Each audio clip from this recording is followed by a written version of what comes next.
Effie, and this is What Effie Reads.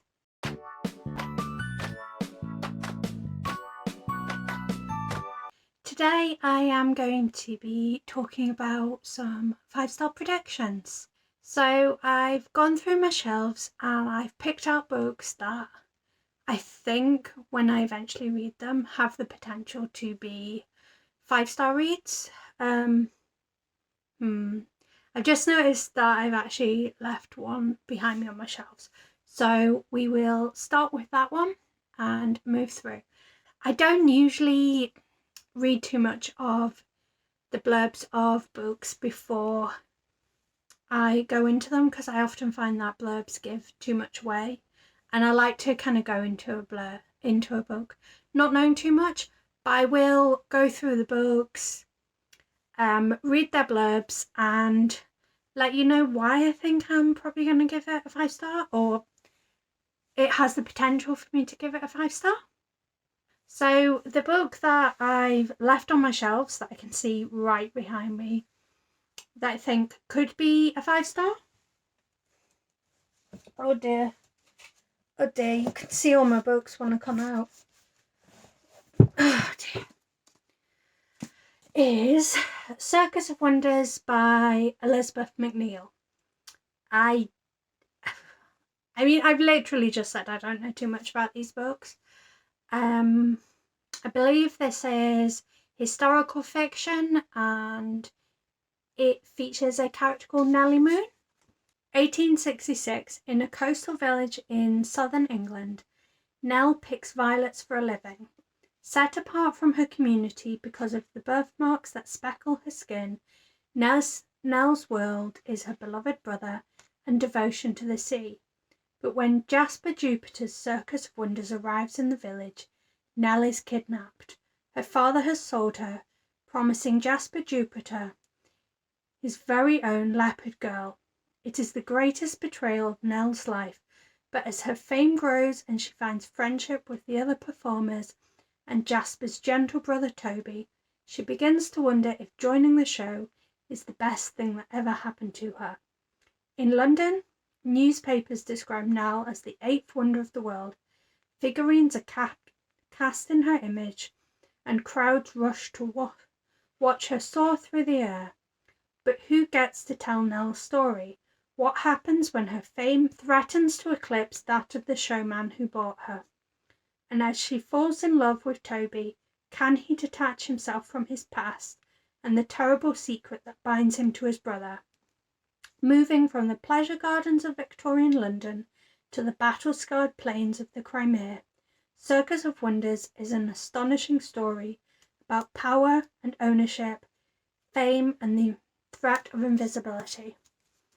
So this book is not long out. It's Elizabeth McNeil's sophomore work, and basically the reason that I think it's got a potential to be a 5-star read is that I really enjoyed McNeil's debut novel, The Doll Factory, and it feels like this could have a lot of those feels. I haven't read many books with circuses in. I think the only other one I've read is Farley in the Sky by Akemi Dawn Bowman, and I really enjoyed that one as well. So that's another reason that potentially this could be a 5-star for me. The next book we've got is Witches Steeped in Gold by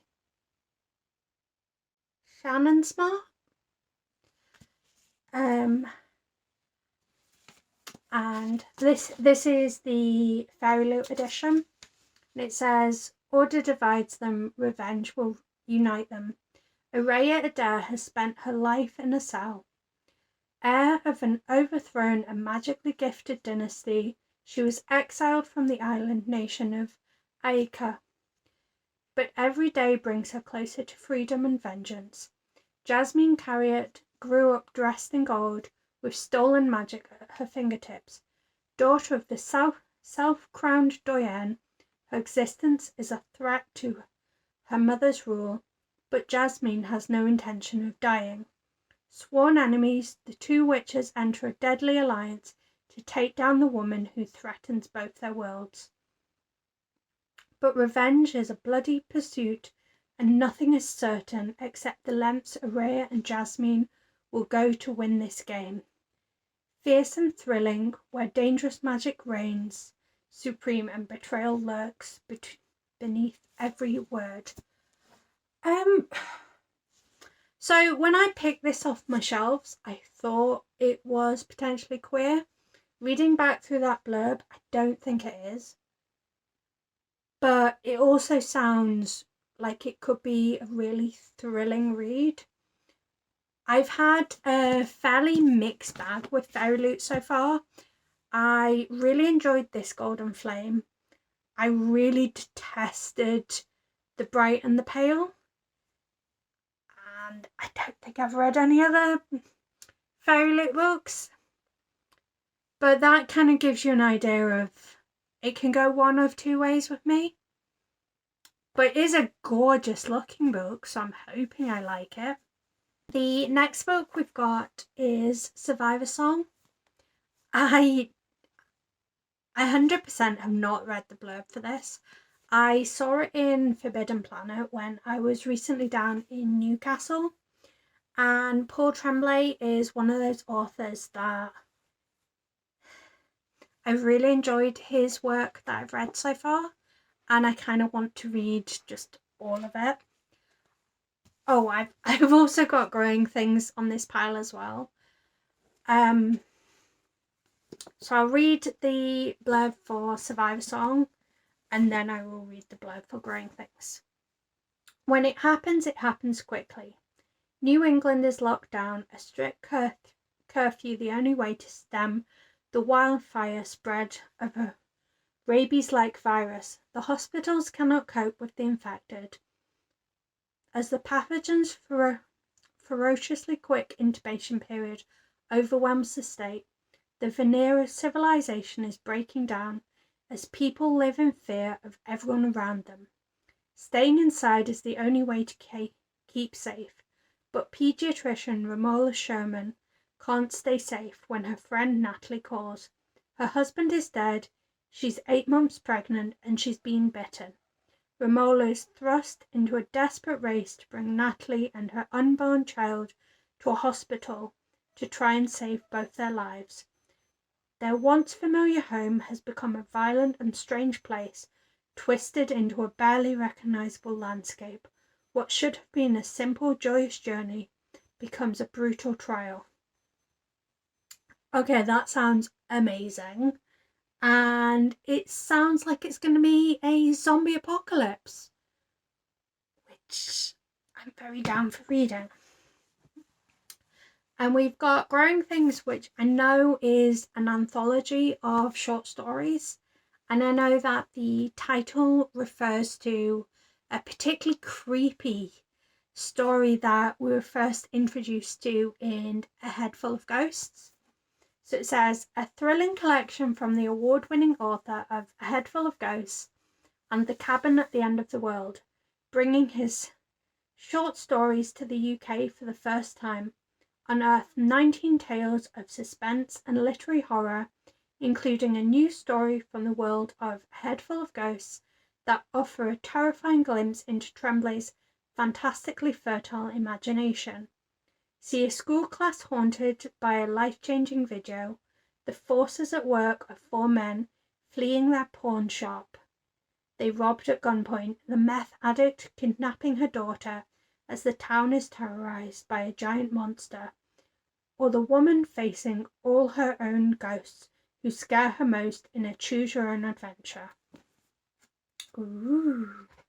So this is a book that I kind of want to read after I've gotten up to date with Tremblay's modern work, but I'm really intrigued to see what he does in the space of short stories, because his long form novels are amazing and the way that they've ended so far has been spectacular. So I'll be really interested to see how that translates into a shorter form. And then we've got Sleigh by Brittany Morris. This is a book that my bestie Shannon read, and in fact she loved it so much that she actually bought me a copy of it.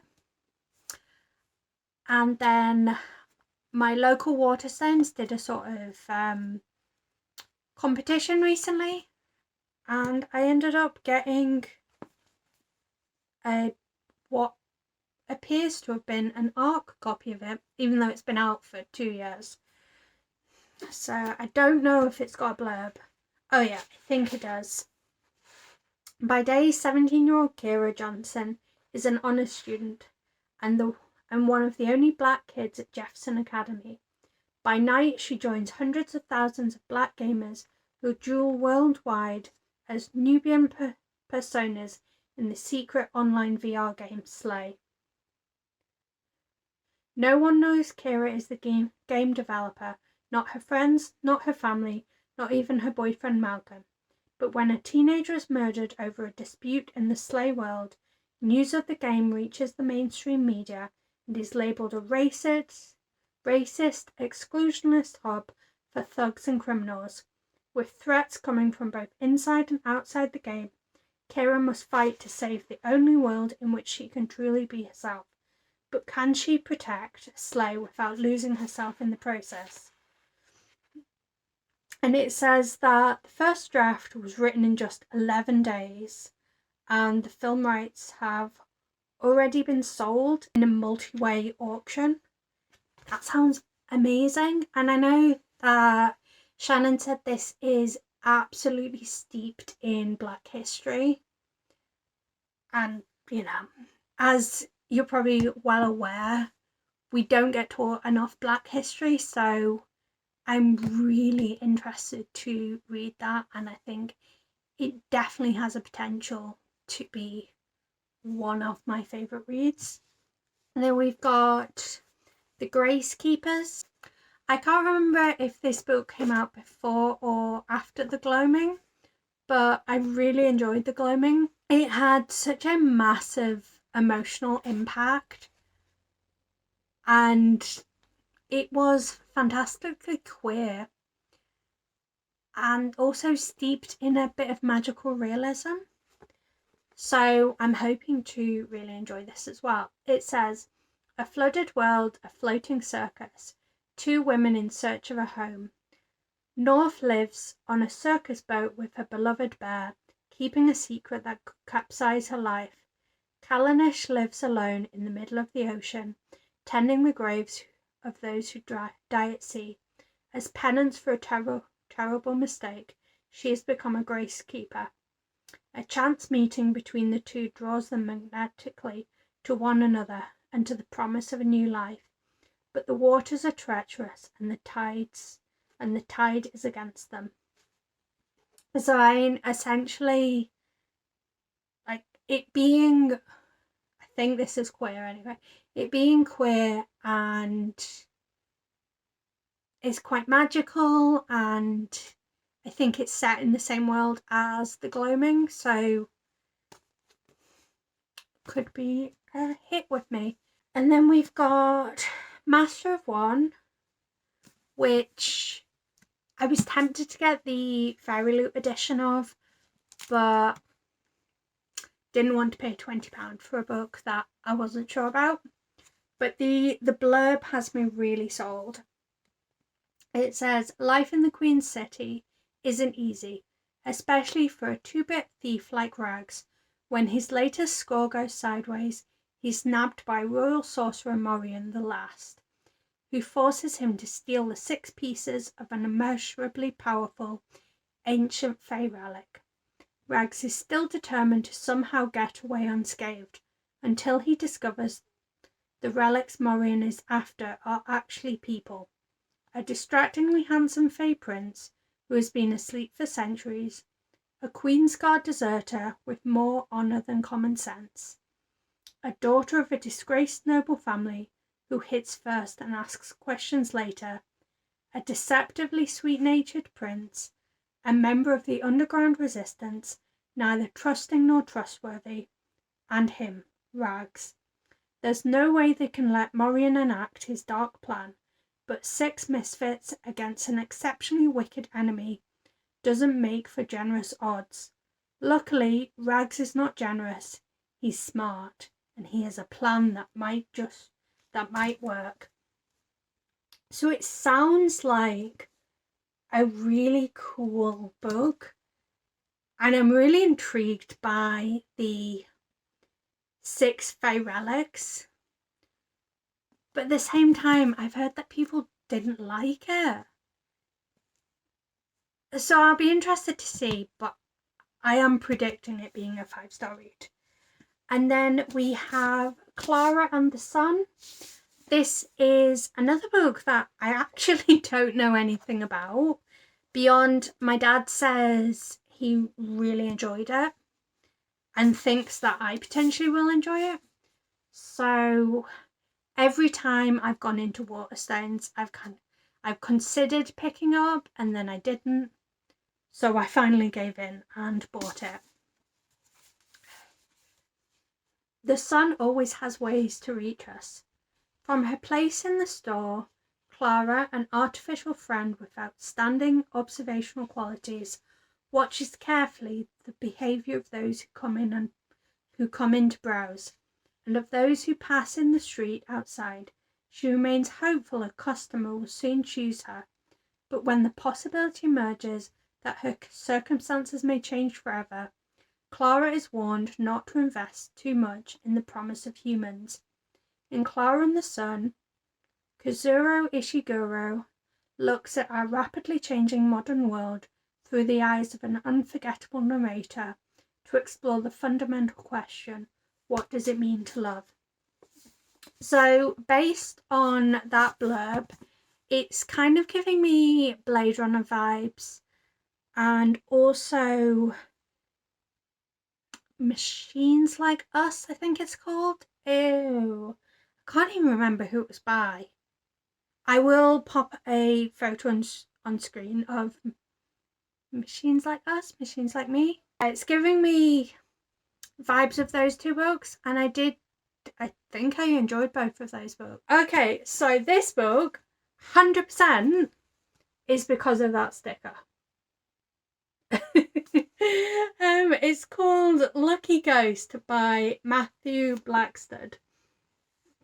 It says, early one morning, blogger Alex Kublik walks up to a total stranger and slaps him across the face. Hard.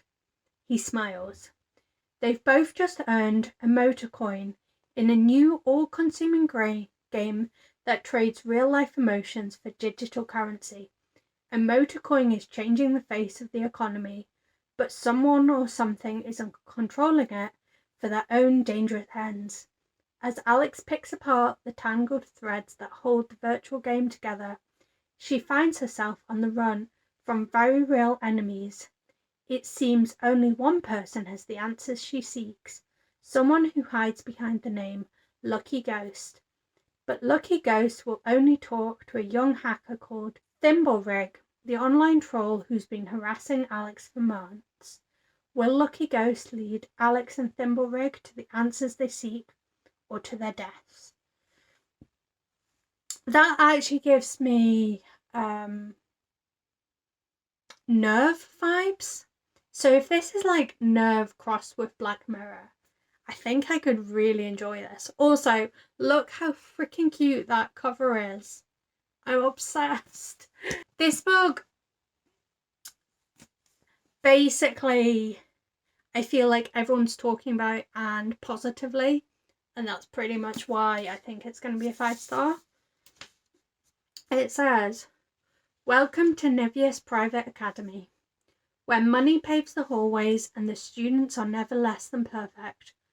Until now, because anonymous texter Aces is bringing 2 students' dark secrets to light.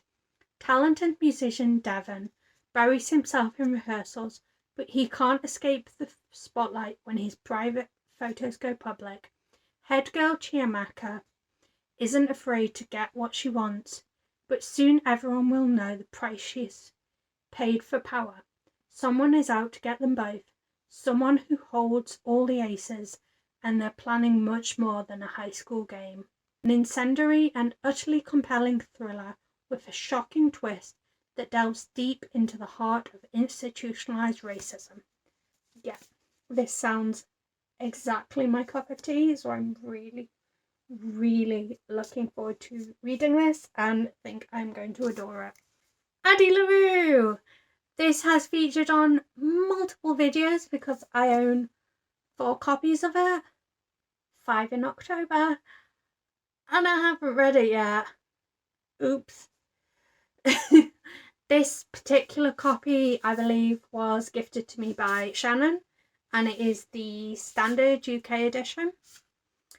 In fact, I'm not even going to read the blurb because I feel like everyone knows what this is about. Faustian bargain for a woman to live for 200 years. The catch is nobody can remember her until one day someone does remember her. I absolutely adore V. Schwab's work. Like, I have issues with the Cassie Blake series, but I cannot critique her writing because it is absolutely gorgeous. And then we have Malibu Rising, which is the new Taylor Jenkins read. I think this is a companion novel to Evelyn Hugo, or at least it features a character that we've previously met. So far I've read Daisy Jones and the Six and The 7 Lives of Evelyn Hugo, and really, really enjoyed Jenkins Reid's writing in both of those. So I have high hopes that I'm going to love this. Oh yeah, the blurb. Malibu, August 1983. It's the end of Nina Reva's annual end of summer party and anticipation is at fever pitch. Everyone who's anyone wants an invite to catch a glimpse of the famous Reva siblings, Nina the talented surfer and supermodel, brothers Jay and Hud, one a championship surfer, the other a renowned photographer, and their adored baby sister Kit.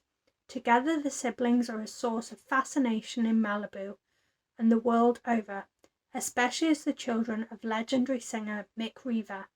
By midnight the party will be completely out of control. By morning the Reva mansion will have gone up in flames, but ahead of that first spark, in the early hours before dawn, the alcohol will flow, the music will play, and the loves and secrets that shape this family will all come bubbling to the surface. Malibu Rising is the story of one unforgettable night in the life of a family, the night when they each have to choose what they keep from the people who made them and what they will leave behind.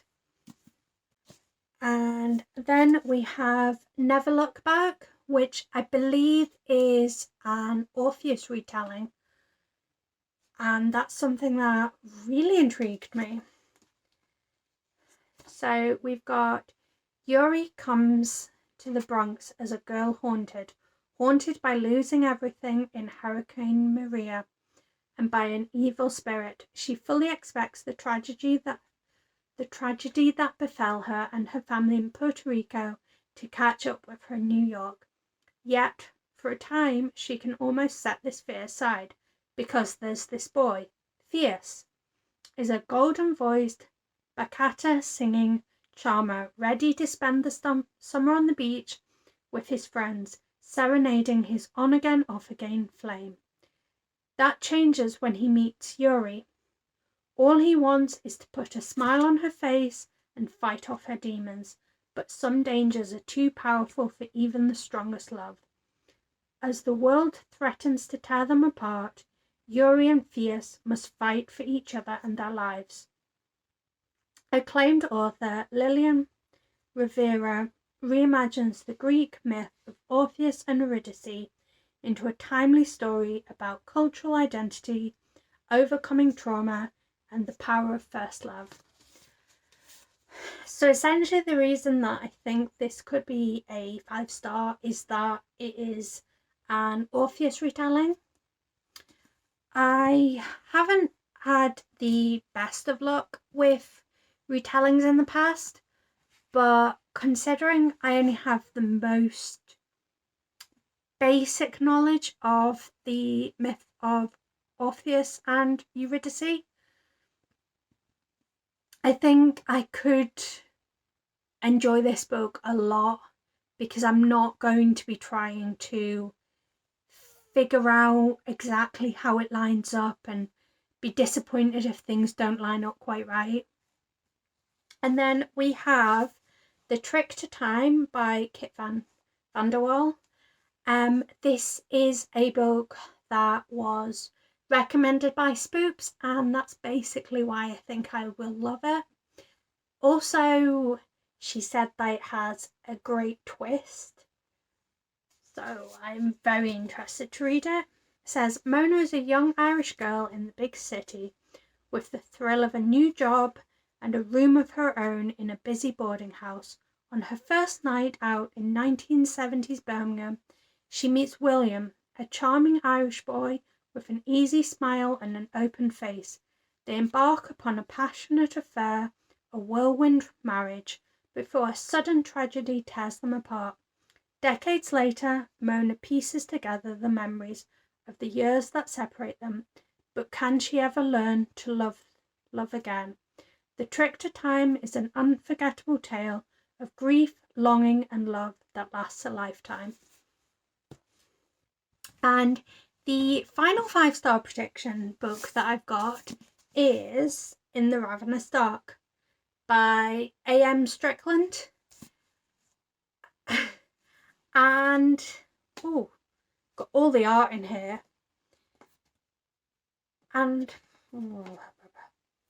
this was a Lumacrate edition, so it's got these gorgeous stenciled edges.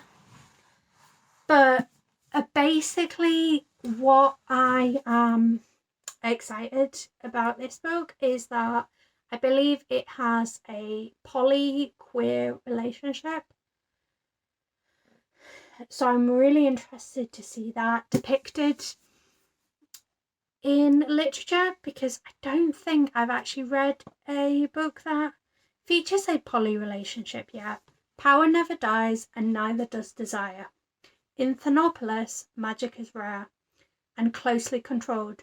Those blessed or cursed with power are put under constant guard, assigned to undead spirits who watch their every move.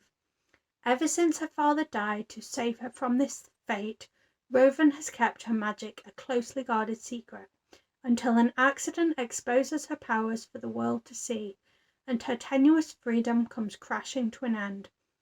Brought to the royal palace against her will, and thrust into a maelstrom of intrigue and deception, Rowan is drawn to two people she cannot fully trust.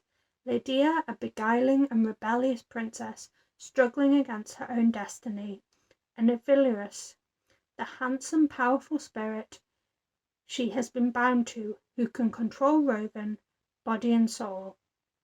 Together they uncover a terrible secret that could destroy everyone in Thanopolis, the living and the dead. To save them, Rowan will have to start a rebellion in both the mortal world and the underworld, and find a way to trust the princess and the undead spirit vying for her heart if she doesn't betray them first. So that is all of my 5-star predictions. I'd love to know if you've read any of these books and what you thought of them. Please give me a like if you enjoyed this video, comment down below, and until next time, bye!